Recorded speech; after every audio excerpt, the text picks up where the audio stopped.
John Coltrane has set aside some time and he secludes himself above the garage in his house to put together what he sees as a suite.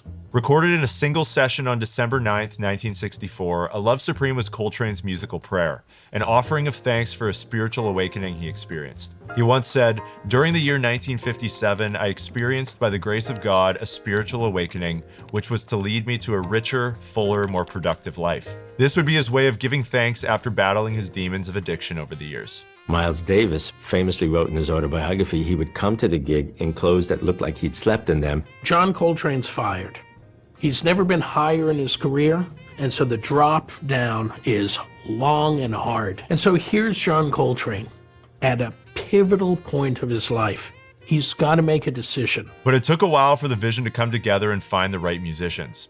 After getting out of military service, Elvin Jones was just starting to make a name for himself. When I got out of the service, I got into Billy Mitchell's band, and that became quite famous at the Bluebird Inn. We stayed there for about 3 years. Now, it wasn't long before he landed his first major gig with Charles Mingus. He offered me the position of playing with Bud Powell, so that we became the Bud Powell Trio with Charlie Mingus and myself. And around this time, Elvin first met John Coltrane. My knowledge of Coltrane was from his playing with Miles Davis. At one point, Miles asked me to substitute for Philly Joe Jones, so I met John Coltrane. I'd never heard anybody play saxophone like that. The chemistry of the John Coltrane Quartet, which was McCoy Tyner on piano, Jimmy Garrison on bass, and Elvin Jones on drums, was unmatched. They rarely spoke in the studio and even recorded the A Love Supreme record in near darkness. Each movement of the suite tells part of the story: acknowledgement, resolution, pursuance, and song.